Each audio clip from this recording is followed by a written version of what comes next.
Hi guys, welcome to the channel, and today I'd like to talk to you about the upper limit problem and why and how we self-sabotage in our success and what we can do to stop doing that. So first I'd like to talk what is the upper limit and why is it a problem. So the upper limit is the amount of enjoyment in life and success in life that we allow ourselves.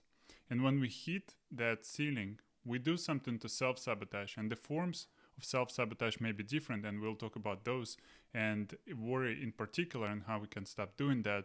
But the pattern is always the same. I'll show you the picture here. So we go up, we hit the upper limit, and then we do something to bring ourselves back into the acceptable range. Yeah, that we don't allow ourselves to feel too good. So we go down, we maybe hit rock bottom, and then we do something to build up from there. And then once we feel that life is good, too good, you caught yourself feeling or thinking sometimes that you just sit and enjoy the moment, and maybe things are going well in your life, and you just notice this thought, almost like a worry or maybe some form of anxiety, that things are going too well, and you instantly start maybe feeling worry about something in the future, and maybe you start immediately after, or if it's a period in your life, you do something to self-sabotage. So we all do that in one form or another, because we have the upper limit. Unless we allow ourselves to consciously expand in feelings of abundance and prosperity and success, we will repeat this pattern of going up and down and again and again. So why do we have upper limit? We have upper limit because as a species, we have not been living in prosperity for very long. So we have, let's just say, 200,000 years as human species. And for just 100 years of recently, we had relative prosperity, maybe even less than that. So 100 years of 200,000, this is just 2/10 of 1%. So for 99.8% of the time as species, life was hard. The weather was unpredictable. The food was scarce. The predators were dangerous. So we lived to survive. We lived to struggle. And only recently, we live in a life where we experience more and more abundance. And we need to get used to that. And I got this idea from the upper limit from the book that's called The Big Leap. I'll put the link in the description below. Fantastic book. And he calls it even the evolutionary leap. That's why the book is called The Big Leap. So we need to take an evolutionary leap into the experience, into allowing ourselves to experience prosperity and abundance and things going well in our life in general, and us enjoying things that go well without self-sabotaging. So life was hard, and then it's less hard, and now we need to get used to it.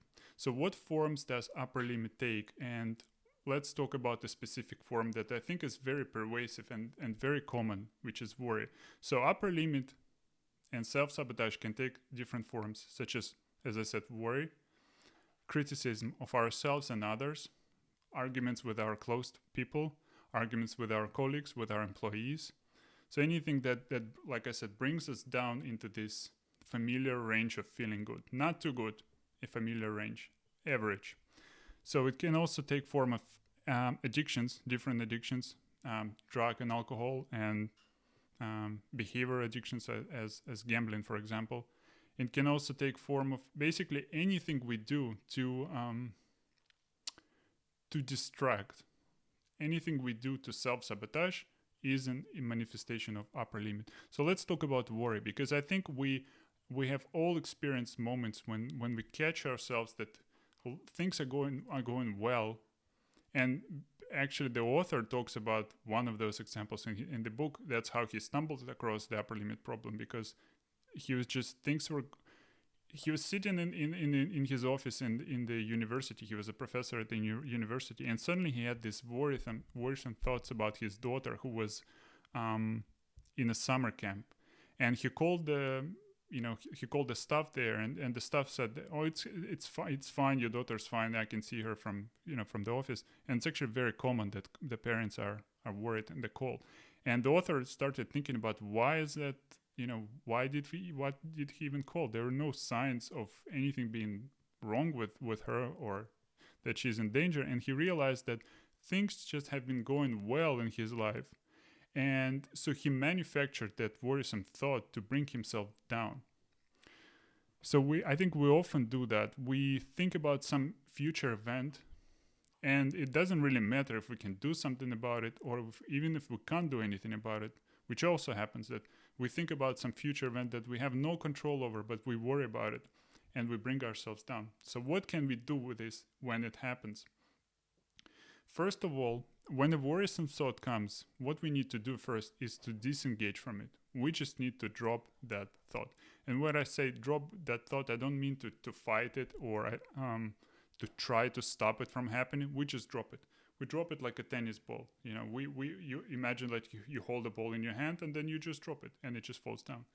And the next thing you do is, which I think is pretty remarkable because it may sound strange, but it actually works. The next thing you do is you ask yourself, what wonderful new thing is trying to come up into my life right now? What wonderful new thing is trying to come up into my life right now? And then you notice a good feeling. A good feeling will occur somewhere in your body as a response to that thought. And then you just stay with that feeling and you just experience that feeling, allow it to wash over you and just stay with it. Like, imagine that you have a quiet smile on your face. Like, just enjoyment of something. I can't tell you what it will be. You can't even tell yourself what it will be, but it will be some appreciation of the present moment, of your life in present. So worry is one side of the coin. On the other side of the coin is the invitation to appreciate something that's going well in our life. Invitation to appreciate something that's going well in our life. So every worrisome thought we have about the future is an invitation for appreciation, for expanding in appreciation in the present moment of something that's going well. For example, I'll give you a personal example. I was taking a walk last night and I was just walking and suddenly I had a worrisome thought that had nothing to do with the present moment. And I realized that there was a disguised invitation to just appreciate how pleasant was the walk. The air was warm and clean, and I was just enjoying, taking that walk and taking the time off to disengage from my work. And it was really an invitation that I needed to allow myself to experience, to expand in enjoyment of life. And every time we do that,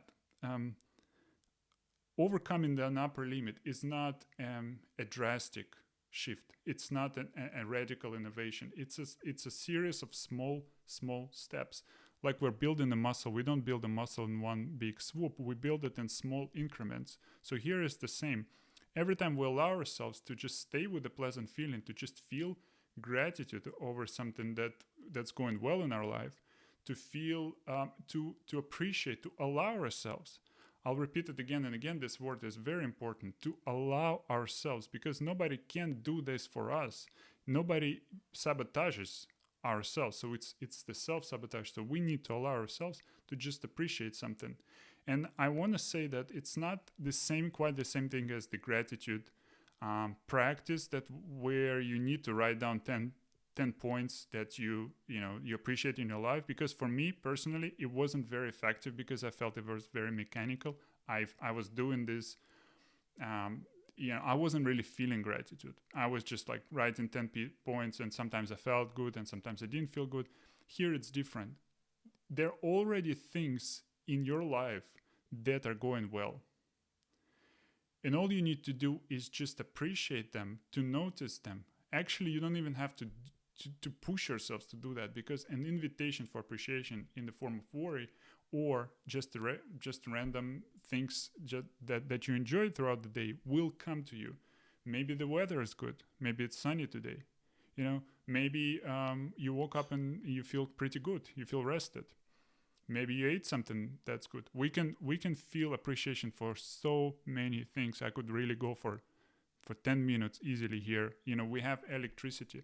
It's incredible how many things we take for granted that weren't even possible like in imagination for our grandparents, grandparents, 100 years ago. So we have electricity, we have internet, instant access to any book, any information that we need. We have, online libraries. We can borrow any book that we need free of charge. We have fridges.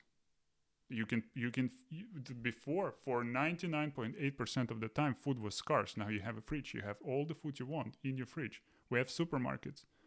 We have well-paved roads. We have tap water. We had a water shortage, not water shortage, water cut for a plant maintenance that went for 10 days. And after that happens, you appreciate the fact that you open the tap and the water just goes. Before that happened, you just don't think about it. You just take it for granted. And there's so many things that we take for granted that we can really use as an opportunity to feel good about our life, to expand in appreciation and feeling good. And it may sound like it's some kind of new age feeling good thing, but I give you a practical reason for why it's important to feel good. When you feel good about your life, when you appreciate your life, when you just enjoy your life as it is right now, it's so much easier to go out in the world and to create whatever you want to create in this stage of life, whatever your next step is, because this will trickle down into anybody you interact with. When you feel good about your life, when you have this quiet inner smile on your face, when you when you enjoy your life, you will interact differently with your customers. You will interact differently with potential clients, with your colleagues, with your boss. People will feel it, and we're naturally drawn to people who enjoy their life. We want to be more with those people, so we feel sympathy towards those people. We feel like we want to be with them. So you'll be this person if you allow yourself to feel good already now about your life, to not self-sabotage, to not, when you hit this upper limit, people will be drawn to you. So new opportunities will come. You'll get new ideas, because when we're in a state of appreciation and feeling good, it's much easier to get new ideas. It's much easier to go out and to create, because we're not coming from lack. So here's what I want you to get. I invite you to get from this video. Start noticing in your life the ways that you do to self-sabotage your success. So what are the ways that whenever things are going too well, it feels like you maybe even have a thought like things are going just too well. What do you do to self-sabotage? It may be producing those worrisome thoughts. It may be having arguments with your spouse, with your husband, with your partner, with your children, with your colleagues. It may be self-criticizing. It may be doing something self-destructive, like making a bad financial decision or doing some form of binge alcohol or drugs. The forms may be different, but just start paying attention to the upper limit in your life. And every time it happens, every time you have, for example, a worrisome thought, use it as an invitation to appreciate something that's already present in your life, to expand in that appreciation, to take yourself into the next level. Every time you do that, your upper limit, the ceiling, goes higher and higher and higher. So you expand in feeling good without doing anything to bring yourself down. And just experiment with it. Notice how it shows in your life. Experiment with dropping the worrisome thoughts and asking yourself, like, what is the wonderful new thing that's trying to come up in my life right now? And notice the good feeling in your body and just stay with it for as long as it persists. And allow yourself to stay with good feelings without manufacturing anything that would get you away from those good feelings. And see how it works in your life. I hope it's been useful. Thank you very much for watching. And if it's been useful, give a like and subscribe to the channel, and I'll see you next time. Bye-bye.